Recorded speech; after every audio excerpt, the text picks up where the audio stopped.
नमस्ते, मैं चंद्रभूषण। आज मैं आपके सामने एक बेहद ही महत्वपूर्ण व्यक्ति के बारे में बताने जा रहा हूँ, जिस व्यक्ति का आज भी इस दुनिया में एक बहुत महत्वपूर्ण रोल है। आज भी बहुत सारे देश उनके फिलॉसफी को फॉलो करते हैं, कुछ उनकी बात को ठीक से लेके चलते हैं, कुछ उनकी बात को घुमा फिरा के अपनी प्रोपेगेंडा को फिक्स करने के लिए उनका नाम लेके करते हैं। लेकिन आज भी उस व्यक्ति का इस दुनिया में बहुत महत्व है। उस व्यक्ति का नाम है कार्ल मार्क्स। बचपन में हम लोग सुना करते थे कार्ल मार्क्स के बारे में, अधिक जानकारी नहीं थी। जब आईएएस की तैयारी करने आए तब थोड़ा डिटेल उनके बारे में पढ़ने को मौका मिला। लेकिन मैं आज उनके आपको थ्योरी के बारे में नहीं बताऊंगा, उनकी थेसिस के बारे में नहीं बताऊंगा।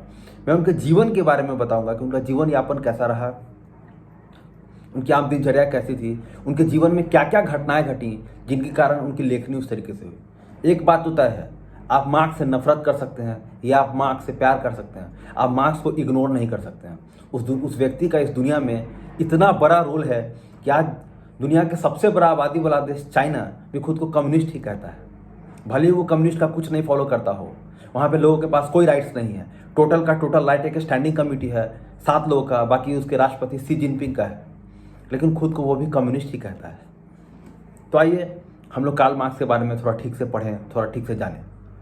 वीडियो शूट करने से पहले मैं सोच रहा था कि यार वीडियो बनानी है, थोड़ा सेव कर लेते हैं। फिर सोचा नहीं, मार्क्स के बारे में बतानी है, दाढ़ी रहना जरूरी है।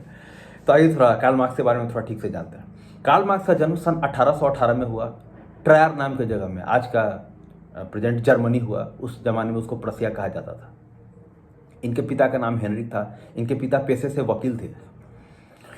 उस समय वहाँ पे जब इनके पिता जब सियाने थे तो उस समय वहाँ पे नेपोलियन का शासन हुआ करता था। नेपोलियन के टाइम में इनके पिता का जीना उतना कठिन नहीं था, वो ठीक से वकालत भी कर पाते थे, जबकि वो यहूदी थे, ज्यूस। आज हम लोग इजराइल के बारे में पढ़ते हैं, ये भी यहूदी ही थे। लेकिन जब प्रशियन आर्मी का वापस से कंट्रोल हो गया ट्रायर पे, तो फिर इनका यहूदी बन के रहना बहुत मुश्किल हो गया और इनको अपनी वकालत को, पेशा को कंटिन्यू करने के लिए अपना धर्म परिवर्तन करना पड़ा और इनको क्रिश्चियनिटी में कन्वर्ट होना पड़ा, क्रिश्चियन धर्म में। मार्क्स का जन्म होता है, वे बढ़ते हैं। जब मार्क्स 15 साल के थे तो एक दिन की घटना है कि एक बार कैसीनो में इनके पिता जाते हैं। इनके पिता से मिलने उनके 2 दोस्त आते हैं और भी कुछ लोग होते हैं। ये लोग बैठ के दारू पी रहे होते हैं। फिर दारू पीते के साथ जब एक वक्त गुजर जाता है तो ये लोग काफ़ी नशे में हो जाते हैं और उनका जो दोस्त लोग है वो फ्रेंच रिवॉल्यूशन की बातें कहने लगता है, जोर जोर से गाने लगता है। आप जानते हैं 1789 में फ्रेंच रिवॉल्यूशन हुआ था। 1789 से लेकर 1791 तक वहाँ पे कई तरह के रिवोल्ट हुए। लिबर्टी, इक्वालिटी, फ्रेटर्निटी जैसे सब जो है आज भी हम लोग पढ़ते हैं, सब फ्रेंच रिवॉल्यूशन से ही पढ़ते हैं। उसी कैसीनो में एक प्रशियन आर्मी का भी एक स्पाई बैठा हुआ था। वो स्पाई जाके बोल देता है कि वहाँ पे तो फ्रेंच रिवॉल्यूशन का बात हो रहा है, वहाँ पे आज़ादी का बात हो रहा है, वहाँ पे लिबर्टी का बात हो रहा है। जो दोनों लोग थे वे मार्क्स के स्कूल के टीचर थे, उन दोनों को सस्पेंड कर दिया गया। प्लस इनके पिता को भी बहुत बेइज्जत किया गया कि तुम प्रशिया में रहते हो और तुम फ्रांस के बारे में बात करते हो। 1800 जब कार्ल मार्क्स जब 17 साल के हुए तब इनको बॉन यूनिवर्सिटी में भेजा गया वकालत पढ़ने। जब ये बॉन यूनिवर्सिटी में गए, वहाँ पे एक चीज़ का बड़ा दिक्कत है था। जो भी एरिस्टोक्रेट थे, एक रसूखदार जो ऊंचा वर्ग का लोग सब था, वो लोग जो लोअर क्लास का जो लड़का सब था उसको बिल्कुल देखना नहीं चाहता था। कभी कहता घुटने के बल लेटो। इसी तरह से कई बार कार्ल मार्क्स का वहाँ पे झगड़ा हो जाता है। एक बार इस तरह का झगड़ा होता है कि उनके आँख के नीचे एक स्कार पड़ जाता है। उनके पिताजी कहते हैं इनफ इज इनफ, अब तुमको यहाँ से चेंज करते हैं, और वहाँ से उनको फिर बर्लिन यूनिवर्सिटी में भेजा जाता है। आज भी जर्मनी का फेमस, उस जमाने में भी बहुत फेमस यूनिवर्सिटी हुआ करता था, बर्लिन यूनिवर्सिटी। जब मार्क्स बर्लिन यूनिवर्सिटी में जाते हैं, वहाँ भी वकालत की पढ़ाई करते हैं। उन दिनों वहाँ पे ग्रुप ऑफ स्टूडेंट हुआ करता था जो खुद को हिगेलियन कहता था। हिगेलियन क्यों कहता था? क्योंकि वहाँ का एक प्रोफेसर कुछ दिन पहले ही मरा था जिसका नाम हीगल था। तो वो लोग कहते थे कि हम अपने टीचर को बहुत मानते हैं। वही हीगल जिसने कहा था काठ की हांडी बार बार नहीं चढ़ती, वही हीगल। मार्क्स कहते हैं कि जब उन्होंने हीगल के द्वारा लिखी हुई किताब पढ़ी, हीगल के थेसिस पढ़े, उनके सामने से पूरा का पूरा जैसे पूरा पर्दा हट गया हो, पूरा का पूरा नकाब हट गया हो। मार्क्स का कहना था कि अब उनको सारी दुनिया एकाएक माने दिखने लगी, सबका जो सच्चाई है वो दिखने लगा। जो हीगेलियन जब आगे सब बैठते तो इन लोग को एक चीज़ समझ में आया कि इस दुनिया में मानव समाज को डेवलप करने में, आगे बढ़ने में जो एक चीज़ सबसे ज़्यादा रोक रहा है वो है धर्म, रिलीजन, धर्म। इसलिए इन लोगों ने डिसाइड किया कि टोटल रिवॉल्यूशन चाहिए, रिफॉर्म नहीं कि इसको सुधार कर दो उसको सुधार नहीं, फुल रिवॉल्यूशन करना पड़ेगा। और इन लोगों ने डिसाइड किया कि आओ धर्म को ही क्रिटिसाइज करते हैं। और उन दिनों धर्म का मतलब पर्सिया स्टेट हुआ करता था। चर्च और पर्सिया स्टेट एक दूसरे को आपस में एक साथी माना करते थे। मतलब अगर आप धर्म का शिकायत करते हैं तो आप स्टेट का भी शिकायत कर रहे हैं, उस देश का भी शिकायत कर रहे हैं। धीरे धीरे मार्क्स पढ़ने लगे। 25 साल की उम्र में एक न्यूज़पेपर के एडिटर बन गए। कुछ ही महीनों में वो न्यूज़पेपर बहुत ही अच्छे तरीके से चलने लगा, उसका डिस्ट्रीब्यूशन बहुत ज़्यादा बढ़ गया। मार्क्स सटायर बहुत अच्छा लिखते थे और वो हमेशा एरिस्टोक्रेटिक क्लास को क्रिटिसाइज किया करते थे। धीरे धीरे उनका जो है न्यूज़पेपर बहुत फैलता गया और न्यूज़पेपर का डिस्ट्रीब्यूशन बढ़ता गया। लेकिन चूंकि वो हमेशा पर्शियन स्टेट के लोगों को क्रिटिसाइज करते थे, उनके न्यूज़पेपर को बंद करवा दिया गया। अब क्या, धीरे धीरे मार्क्स का वहाँ रहना ही मुश्किल हो गया, क्योंकि पर्शियन स्टेट को बिल्कुल भी नहीं चाहते थे कि उनका कोई क्रिटिसाइज करने वाला हो। जैसे आज का चाइना है, आप वहाँ पे क्रिटिसाइज नहीं कर सकते। बीबीसी वहाँ पे वीगर मुसलमान के बारे में दिखाता है तो बीबीसी के जो पत्रकार हैं उनके पीछे से उसका कोई स्पाई रहता है, कभी पीछा करना, कभी ब्लॉक करना, कई तरह के उनको प्रॉब्लम झेलना पड़ता है। फिर मार्क्स वहाँ से पेरिस चले आए। 1843 की घटना है जब वो पेरिस आते हैं। पेरिस आने के बाद एक साल में मार्क्स का बहुत ही अधिक ग्रोथ होता है, क्योंकि पेरिस वही जगह है जहाँ पे फ्रेंच रिवॉल्यूशन हुआ था, वहाँ फ्रांस की राजधानी थी। एक एक घर में रेडिकल थिंकर हुआ करता था। या लिबर्टी, इक्वलिटी, दूसरे तरह का बात सोचना वहाँ पे आम था। वहाँ पे इस तरह का किसी तरह का रोक नहीं था। पेरिस में आके मार्क्स को कई लोगों से मिलने का मौका मिला। सन 1844 में वो पहली बार पिता भी बने। मार्क्स की शादी एक बहुत बड़े व्यापारी की बेटी से हुई थी। बचपन में इनकी प्रेमिका हुआ करती थी, बाद में उन्होंने उनसे शादी की। वहाँ पे उनको एक बहुत ही प्रसिद्ध दोस्त मिला, फ्रेडरिक एंगल, जो कि ज़िंदगी भर उनके दोस्त रहे और जो कम्युनिस्ट जो मूवमेंट है उसमें उनका भी बहुत बड़ा योगदान रहा। अब फिर पेरिस में भी लिखने लगे वो। वहाँ भी पर्शियन स्टेट जो है अपना मैंने स्पाई वहाँ पे रखा करता था कि इनके लिखने से कहीं यहाँ पे कोई डिस्टर्बेंस ना हो जाए, ये पर्सिया के बारे में तो कुछ नहीं लिख रहा है। लास्ट में कैसा चांस आया कि पेरिस ने भी कहा कि भाई आप हमारे देश को छोड़ के चले जाइए। फिर वहाँ से वो ब्रसेल्स चले आए, बेल्जियम की राजधानी। बेल्जियम में आए, वहाँ भी उन्होंने एसिलम लिया। वहाँ पे एसिलम लेने के लिए उन्होंने अपने पर्सिया का जो नागरिकता है उसको भी छोड़ दिया। वहाँ भी वो लिखते रहे। लेकिन अब धीरे धीरे मार्क्स का जो थिंकिंग है बहुत बढ़ गया। अब आइए मैं थोड़ा उनके फिलॉसफी के बारे में कुछ बताता हूँ। पहले तो मैंने आपको बताया कि वो लोग सीधे धर्म को टारगेट किया करते थे। अब धीरे धीरे मार्क्स का ध्यान आया कैपिटलिज्म पे, पूंजीवाद। मार्क्स का कहना क्या था? मार्क्स का यही कहना था कि जो कैपिटलिज्म है, पूंजीवाद, ये सरप्लस पे काम करता है। मतलब एक ही वर्कर से इतना काम करवाओ और अधिक से अधिक उसी से तुम अपना प्रॉफिट इकट्ठा करो। उन दिनों लेबर के पास कोई राइट्स नहीं हुआ करता था।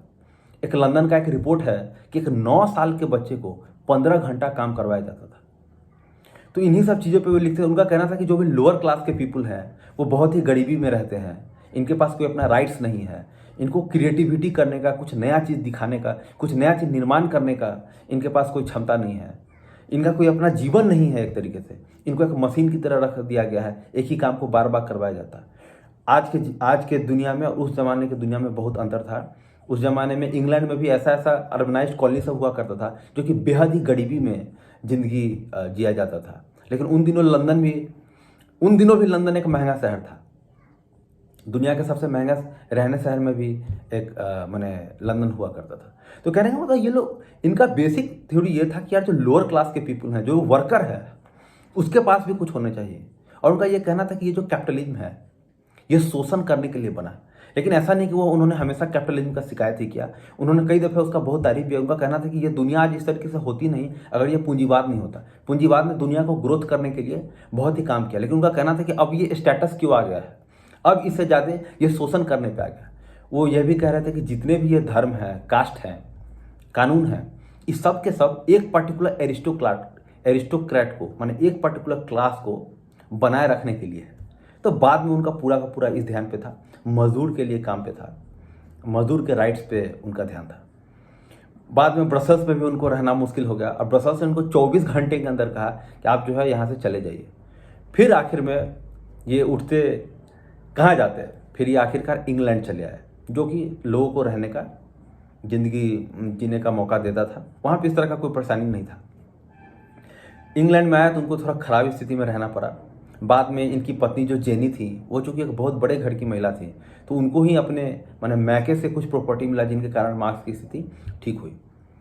वहीं पे एक जासूस को फिर प्रशियन आर्मी ने लगाया, जो कि मार्क्स के घर के जासूसी करता था। उसी जासूस ने कुछ चीज़ बताया, मैं आपको बताता हूँ। उस जासूस ने बताया कि ये आदमी नहाता कम है, कम ही कपड़े चेंज करता है, लेकिन इस व्यक्ति के मेहनत का कोई टाइमिंग नहीं है। ये दिन भी पढ़ता है, ये रात भी पढ़ता है, इसका कोई सोने का टाइमिंग नहीं है। ये कभी कभी दोपहर को 12 बजे अपने सोफा पे सोया रहता है। मार्क्स उन दिनों लाइब्रेरी जाया करते थे। वो 32 साल के थे तब वो इंग्लैंड आए थे। मार्क्स उन दिनों लाइब्रेरी जाया करते थे, 12-12 घंटे लाइब्रेरी पढ़ते थे। और अपने 16 साल 16 ईयर्स के अथक परिश्रम के बाद उन्होंने किताब लिखी जिसका नाम था दास कैपिटल। उसका बाद में वॉल्यूम 2 भी आया, वॉल्यूम 3 भी आया, जो कि उनके दोस्त फ्रेडरिक एंगल ने लाया। जब तक मार्क्स जिंदा रहे उनके उस किताब का कोई उतना असर नहीं हुआ। साल 1848 में 1848 में यूरोप में कई देशों में विद्रोह हुआ। क्यों? गेहूं का कम प्रोडक्शन और आलू का कम प्रोडक्शन होने के कारण वहाँ पे फेमाइन हो गया था। लेकिन तब भी मार्क्स का उतना ज़्यादा इन्फ्लुएंस रहा नहीं। लेकिन फिर भी लेबर राइट्स मूवमेंट में उनके जो वो 30 पेज के जो किताब उन्होंने जो लिखा था मैनिफेस्टो कम्युनिस्ट का, उसका बाद में भी असर हुआ। लेकिन जब तक मार्क्स जिंदा रहे कम्युनिज्म का कोई उतना असर नहीं हुआ, ना ही उनके राइटिंग्स का कोई बहुत बड़ा ये बना। मार्च 1883 में मार्क्स की मृत्यु हो गई। आप समझिए वो कितने पॉपुलर थे कि जब वो मरे तो उनके शमशान यात्रा में केवल 11 आदमी थे, 11। आप इसी बात से समझ सकते हैं।